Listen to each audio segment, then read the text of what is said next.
샬롬. 오늘도 하나님 말씀 앞에 나오신 여러분 환영합니다. 우리 함께 기도하겠습니다.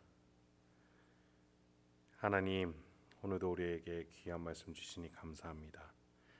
이 말씀을 통해서 오늘도 우리가 어떻게 살아야 되는지 주여 깨닫게 해주시고, 또 그렇게 살기로 결단할 수 있는 용기와 확신과 기쁨도 함께 허락하여 주시옵소서. 예수님의 이름으로 기도했습니다. 아멘. 오늘 함께 살펴볼 말씀 사도행전 27장 13절에서 26절, 사도행전 27장 13절에서 26절까지 함께 살펴보도록 하겠습니다. 오늘도 성실하신 우리 아버지 하나님을 찬양합니다. 사도행전은 처음부터 예수님의 제자들이 증인이 될 것이다, 땅끝까지 이룰 것이다 라고 약속했습니다. 그 약속이 여러 사람 통해서 이루어지는데, 특히 바울이라는 중심축 한 명을 통해서 이루어지는 것을 보게 되죠. 하나님의 그 섭리와 예수님의 약속과 성령이 충만한 그 삼일체 하나님이 함께 하시는 한 사람이 어떻게 그 약속의 사역을 이뤄나가는지 우리는 바라보면서 우리의 인생에 대해서도, 하나님과 동행하는 우리의 인생에 대해서도 고민해 볼 수 있으면 좋겠습니다. 어제 순풍을 만나지 못했던 바울과 율리오 백부장의 군사들이었죠. 이번에는 태풍까지 만나게 됩니다. 과연 하나님이 주시는 사명을 가지고 가는 자의 인생은 어떻게 사는 것인가 함께 살펴보도록 하시죠. 13절부터 19절 먼저 보죠. 남풍이 순하게 불매 그들이 뜻을 이룬 줄 알고 닻을 감아 그레데 해변에 끼고 항해하더니 얼마 안 되어 성 가운데서부터 유라굴로라는 광풍이 크게 일어나니 배가 밀려 바람을 맞춰 갈 수 없어 가는 대로 두고 쫓아가다가 가우다라는 작은 섬 아래로 지나 간신히 거루를 잡아 끌어올리고 줄을 가지고 선체를 둘러 감고 스르디스에 걸릴까 두려워하여 연장을 내리고 그냥 쫓겨가더니 우리가 풍랑으로 심히 애쓰다가 이튿날 사공들이 짐을 바다에 풀어버리고 사흘째 되는 날에 배의 기구를 그들의 손으로 내버리니라. 그간 바람이 바울이 원하는 대로 불어주지 않았습니다. 게다가 선장은 바울의 말을 들어주지도 않았죠. 바울이 로마로 가는 그 길은 바울에게 주도권이 없는 듯이 보입니다. 지금만 그랬습니까? 여지까지 그랬죠. 특히 예루살렘에서부터 바울의 발걸음은 자의적이기보다는 모두 타인의 의도를 따라 걸어오는 행보였습니다. 유대인들에게 밀려서 또 로마군에게 잡혀서 왔죠. 그러다 보면 어느샌가 그것이 하나님의 섭리였다라는 것을 우리는 같이 확인했죠. 이번에도 그럴 겁니다. 13절을 보니 드디어 순풍이 부는 듯합니다. 그러나 14절에서 금세 그 순풍은 사라지고 유라굴로라는 태풍을 만나게 됩니다. 사람 뜻대로 되는 듯이 보이지만 결국 사람 뜻대로 되지 않는 게 이 세상 아니겠습니까? 그런데 그 속에서 하나님이 역사하신다는 것이죠. 하나님은 우리의 불가능을, 우리의 부정적인 영향력들 모두를 사용해서 가장 선한 것도 만드실 수 있는 분이심을 우리가 기억해야 합니다. 15절에서 보면 가는 대로 쫓겨가듯, 즉 배가 표류하게 됩니다. 마치 출애굽 성도들이 광야길에서 이리저리 40년을 돌았던 것을 생각해 보면 바울이 이 바다에서 표류하는 것조차도 하나님이 가장 선하게 이끌어 주실 걸 우리는 믿을 수 있게 됩니다. 16절에서 겨우 작은 섬 하나에 도착해 정박하게 됩니다. 그러나 바람과 파도가 그치지 않자 짐과 기구를 바다에 버리기까지 합니다.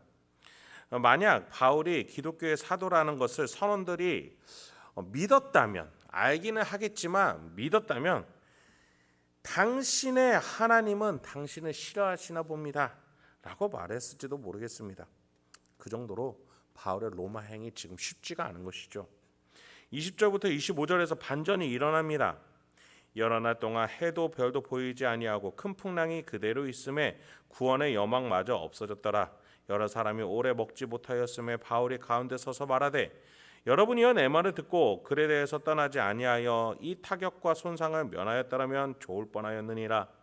내가 너희를 권하노니 이제는 안심하라. 너희 중 아무도 생명에는 아무런 손상이 없겠고 오직 배뿐 일이라.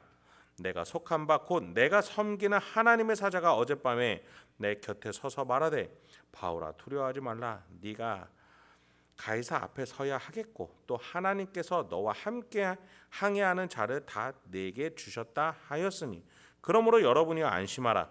나는 내게 말씀하신 그대로 되리라고 하나님을 믿노라. 그런즉 우리가 반드시 한 섬에 걸리리라 하더라. 바울이 정박했다라는 것은 어떤 항구에 도달했다는 게 아닙니다. 그나마 닻을 내리는 곳에서 서 있을 수 있었던 상태였던 것이죠. 그런데 20절에서 보는 바와 같이 해도 별도 보이지 아니할 만큼 하늘에 구름이 가득 차 있는 겁니다. 우리가 이후에 살펴보겠지만 이 상태로 지금 표류하는 것이 14일이나 2주간이나 이어졌던 것을 보면 이 사람들이 생각하기에는 구원의 여망이 없구나. 이제는 우리는 죽은 목숨인 것 같다라고 쉽게 생각해 볼 법하죠. 소망을 잃기 시작하죠. 우울해집니다. 아까 제가 말씀드린 것처럼 비신자들이 바울을 향해서 너의 종교는 틀려먹었다라고 말하기 너무 좋은 환경이죠. 먹을 것이 없으니 굶어 죽을지도 모를 지경이겠죠. 그런데 바울이 의미심장한 말을 합니다. 24절에 보니 하나님의 사자가 바울에게 곁에 서서 두려워하지 말라라고 했다라는 것이에요. 그리고 더 명확하게 무엇까지 말씀해 주셨습니까? 무엇까지 말해 줬습니까? 가이사 앞에 서야 하겠다. 여러분 이것은 바울을 부르실 때 하나님의 예수님의 명령이었죠. 약속이었어요. 이방인들과 임금들에게 복음을 증언하게 될 것이다라는 약속. 그것을 지금도 우리 주님은 기억하고 이뤄가고 계시는 중이라는 것이죠. 태풍이 불지라도 바다에 배가 표류할지라도 굶어 죽을 지경에 이르렀을지라 하더라도 우리 주님은 계획하신 것을 잊지 아니하시고 반드시 이뤄내는 분이시며 우리가 그 길에 나가는 데 있어서 어떠한 벽을 만나든 그 벽을 무너뜨리실 수 있는 분이 바로 우리 주님이라는 사실 잊지 마시기 바랍니다.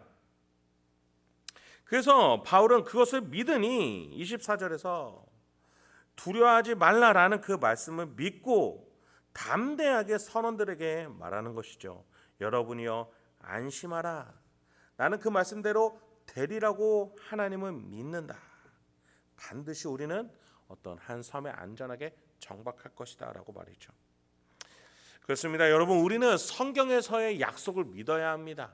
나를 만드시고 구속하시고 나를 부활 승천하여서 하나님 보좌 우편으로 인도하실 하나님은 우리는 믿어야 됩니다. 그 약속을 믿으면서 우리는 이 인생길을 가난하고 비루하고 고뇌가 넘치고 번뇌가 깊을지라도 그 하나님의 약속을 믿으면서 우리가 살아내야 할 그 삶을 명예롭게 하나님의 자녀답게 살면 그것이 족한 것입니다.